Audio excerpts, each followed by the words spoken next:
안녕하세요. 노트북 리뷰가 다 나와 놀이다의 태쿤입니다. 이번에는 정말 굉장한 노트북을 들고 왔는데요. 게이밍 기어 회사로도 굉장히 유명하죠. 그리고 324 로고를 사용하는 바로 짜잔! 레이저 노트북입니다. 정확한 모델명은 레이저 블레이드 15 베이스 9 제너레이션 R60입니다. 먼저 스펙부터 살펴볼게요. CPU는 인텔 9세대 커피레이크 리프레시 i7-9750H가 탑재되었고 헥사코어 12개의 스레드로 작동합니다. 그래픽카드는 RTX 2060이 탑재되었고 맥스큐 디자인으로 설계되었기 때문에 약 19.9mm의 얇은 두께를 보여줍니다. 메모리는 총 16GB로 2666MHz로 동작하는 8GB DDR4 메모리가 2개가 탑재되었고요. 저장 장치는 NVMe 방식의 512GB SSD가 탑재되었습니다. 크리스탈 디스크 마크를 돌려본 결과 초당 약 3000MB의 읽기 속도를 보여줬습니다. 운영체제는 윈도우 10 홈 버전이 기본 포함되어 있습니다. 디스플레이는 1920x1080 풀 HD 해상도에 15.6인치 IPS 패널을 탑재하였고요. sRGB 100%의 색공간을 지원하여 디자이너가 사용하기에도 좋습니다. 또한 144Hz의 주사율을 지원하기 때문에 게임을 부드럽게 플레이할 수 있습니다. 베젤은 4.9mm의 슬림한 베젤로 미려한 디자인을 보여주네요. 노트북 무게는 약 2kg, 어댑터는 600g으로 측정이 되었습니다. 네, 이 노트북의 가격은 바로 290만원이 되겠습니다. 스펙 대비 다소 높은 가격이 좀 단점이긴 한데요. 그래도 이건 레이저죠. 감성과 성능을 고루고루 느끼고 싶은 유저들에게는 최고의 대안이 되지 않을까 생각이 되는데요.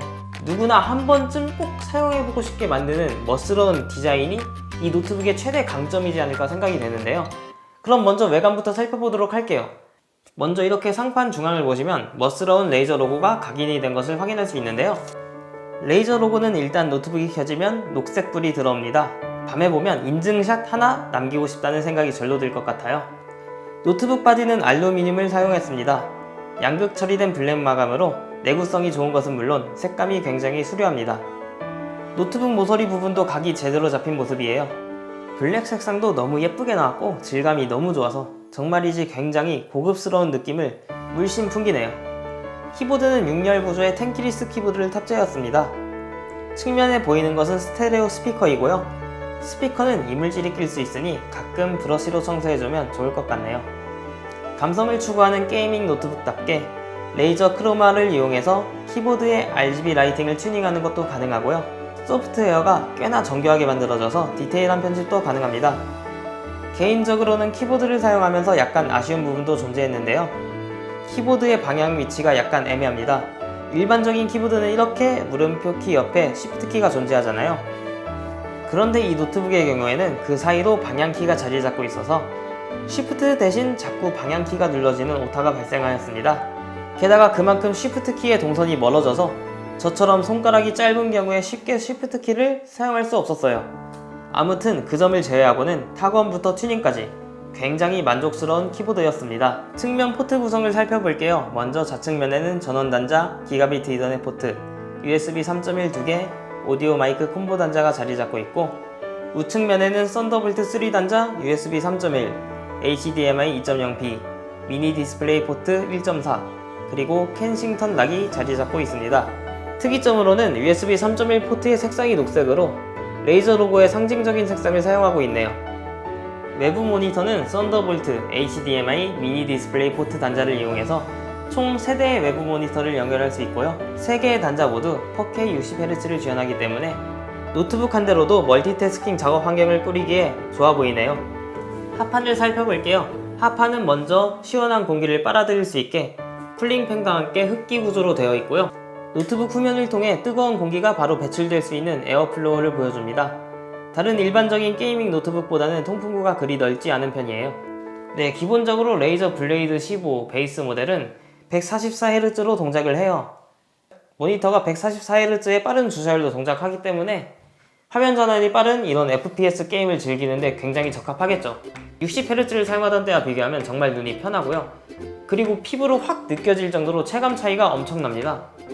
그런데 이 144Hz를 제대로 사용하기 위해서는 게임 내 프레임도 144프레임 정도를 방어할 수 있어야 되겠죠. 네, 그래서 제가 몇 종류의 게임을 직접 플레이해보면서 어느 정도 프레임 레이트를 보여줄지 직접 테스트를 해보았습니다. 먼저 배틀그라운드입니다. 배틀그라운드는 국민 옵션으로 플레이했고요. 야외에서는 130프레임 전후, 실내에서는 160프레임 전후로 충분히 144Hz를 제대로 활용할 수 있었습니다. 그 다음은 오버워치입니다. 울트라 옵션에서 플레이했고요. 한타 교전 시에도 130프레임 전후를 보여주면서 안정적인 프레임을 보여주었습니다. 그 다음은 배틀필드 5입니다. 배틀필드 5 역시 울트라 옵션으로 플레이했고요. 울트라 옵션에서는 평균 90프레임 이상으로 나와주는데요. 옵션 타협을 통해 144Hz도 충분히 활용할 수 있을 거란 생각이 드네요. 마지막으로 어쌔신 크리드 오디세이를 플레이했고요. 마찬가지로 울트라 옵션에서 측정했습니다. 최신 고사양 게임답게 60프레임 전후를 간신히 방어하였는데요. FPS 게임처럼 빠른 화면 전환은 요구하지 않기 때문에 이건 이대로 즐겨도 충분할 것 같네요. 별개로 게임을 하는 동안 인텔 9세대 CPU 특유의 높은 발열에서 아쉽게 느껴지는 부분도 있었습니다. 그리고 레이저 노트북을 사용하면 시냅스 3라는 소프트웨어를 사용할 수 있는데요. 시냅스 소프트웨어를 통해 특정 작업에서 성능을 끌어올릴 수가 있었어요. 그래서 얼마나 작업이 빨라지는지 직접 확인을 해봤습니다. 먼저 시냅스의 크리에이터 모드로 시네벤치 R20을 돌려보았는데요. 크리에이터 모드를 사용하기 전에는 1977점으로 측정되었고 크리에이터 모드를 사용한 후에는 2307점으로 측정이 되었습니다. 약 16% 정도의 성능 향상이 있었네요. 그리고 동영상 편집 툴 애프터 이펙트에서 동영상 렌더링을 직접 해보았는데요. 크리에이터 모드 사용 전에는 2분 10초, 사용 후에는 2분 5초로 약간의 렌더링 속도 향상이 있었습니다. 다음은 시냅스 3를 이용해서 게임 모드로 배틀그라운드를 플레이해봤습니다. 먼저 기본 상태에서는 약 140프레임 정도로 측정이 되었습니다. 그리고 게임 모드로 변경하고 나니까 147프레임 정도로 7프레임 정도 프레임이 상승된 것을 확인할 수 있었습니다. 사용하기 전과 후가 명백하게 차이가 발생하는 것을 확인할 수 있었습니다.